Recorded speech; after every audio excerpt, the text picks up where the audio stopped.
Hello friends, आज हम assessment paper से बार बार पूछे जाने वाले प्रश्नों को लेकर उपस्थित हैं। तो चलिए शुरू करते हैं और देखते हैं आप कितना आंसर सही दे पाते हैं। अगर आपको ये रील पसंद आए तो कृपया इसे लाइक और सब्सक्राइब करेंगे। Question number 1, according to NEP what is the primary purpose of assessment for teaching learning process? A, to classify students into pass and fail categories.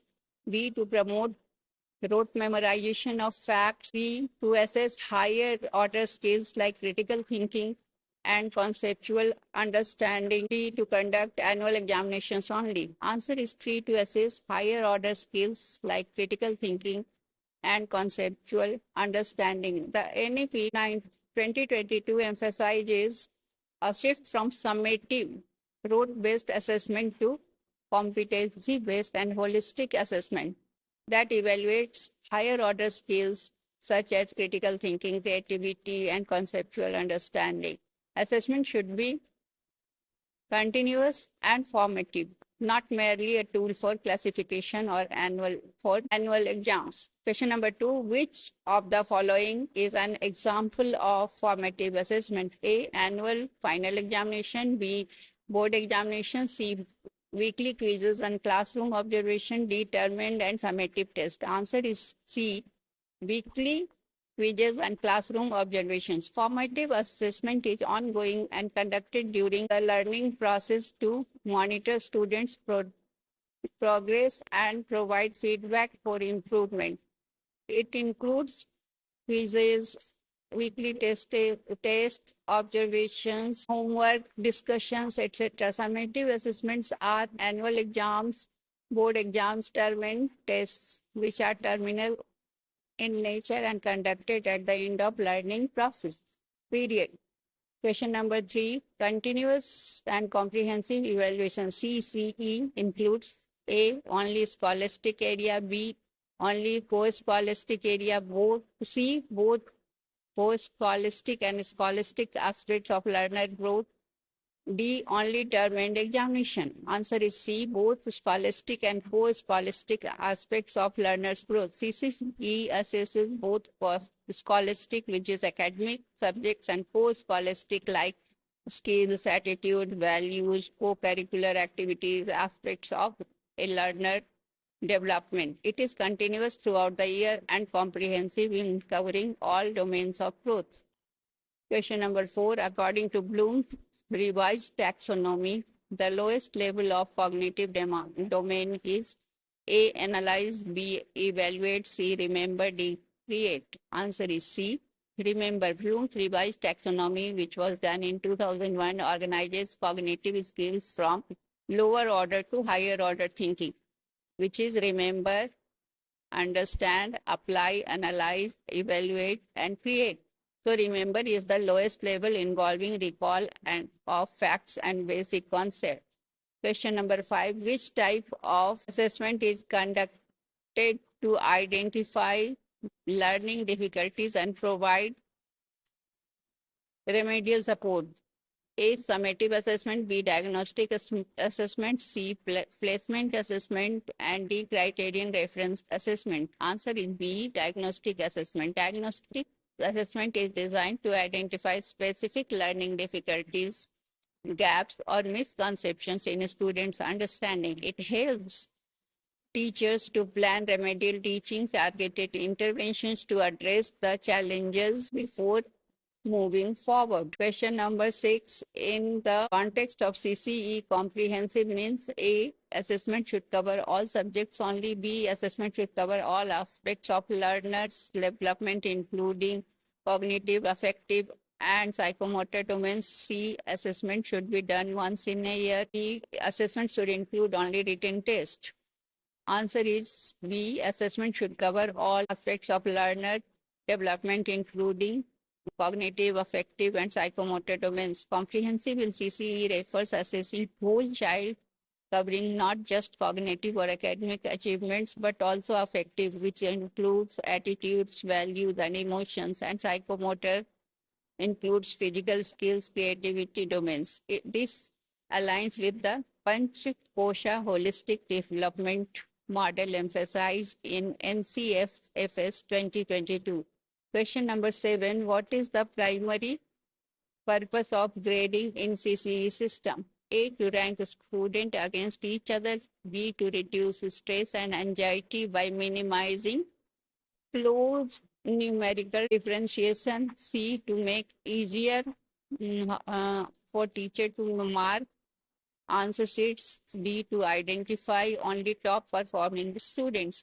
Answer is to reduce the stress and anxiety by minimizing closed numerical differentiations. Grading in CCE is designed to reduce the stress and anxiety associated with numerical differentiations like 82% versus 83%. It uses broader categories grades to describe performance, making assessment more learner-friendly and less competitive.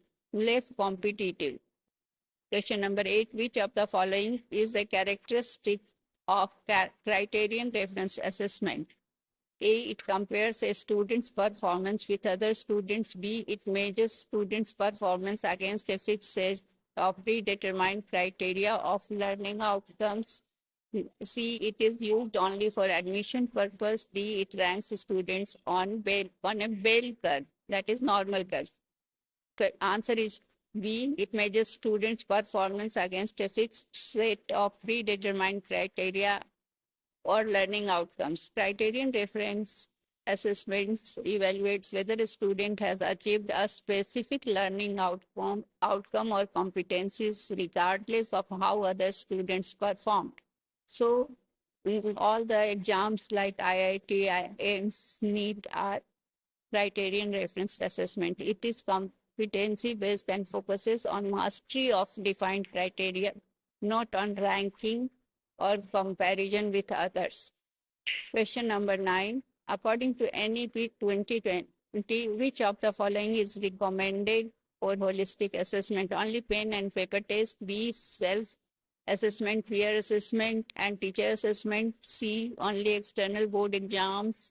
D, only multiple choice questions. Answer is B, self-assessment, peer assessment, and teacher assessment. NEP 2020 advocates for multiple and varied assessment methods, including self-assessment, peer assessment, and teacher assessment, to provide a holistic picture of learners' progress. It discourages reliance on single mode of assessment. Question number 10.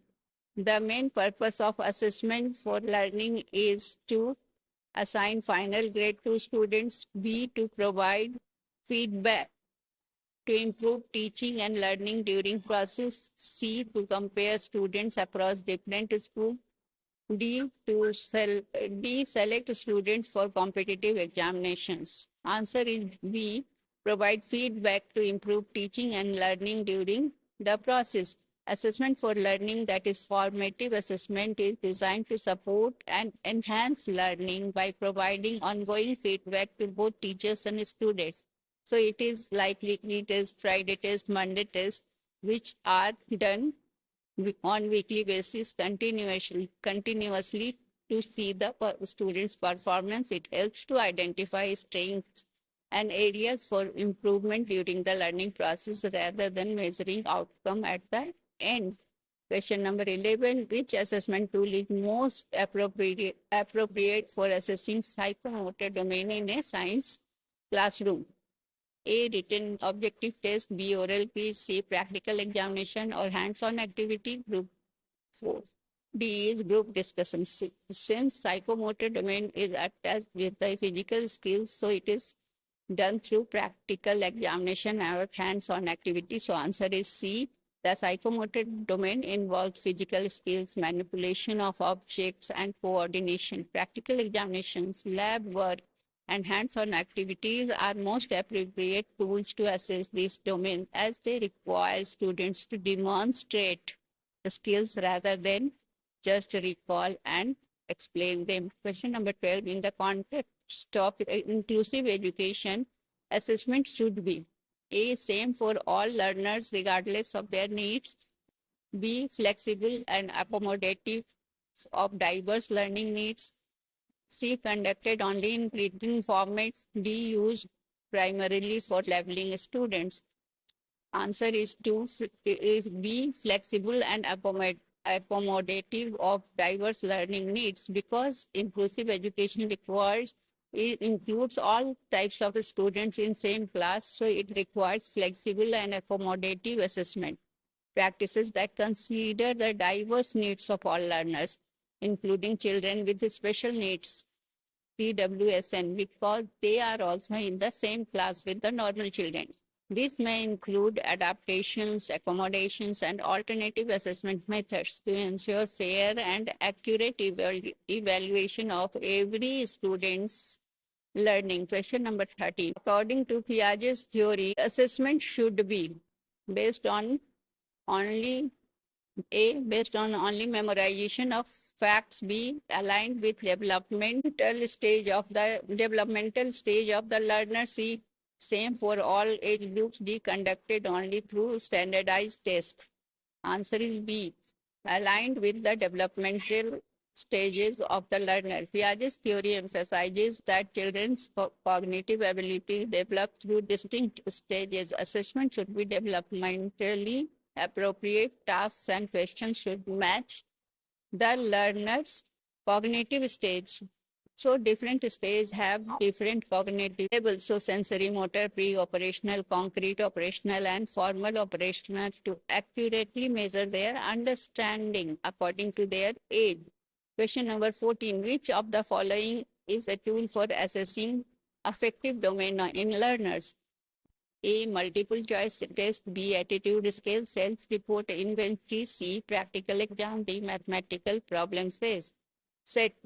Answer is B, attitude scale and self-report inventory. The affective domain deals with attitudes, values, interests, and emotions, and appreciation. Tools like attitude scales, interest inventories, and self-report questionnaire and observation schedule are used to assess this domain. MCQs and practical exams assess cognitive and psychomotor domains respectively. Question number 15, that is the last of this video.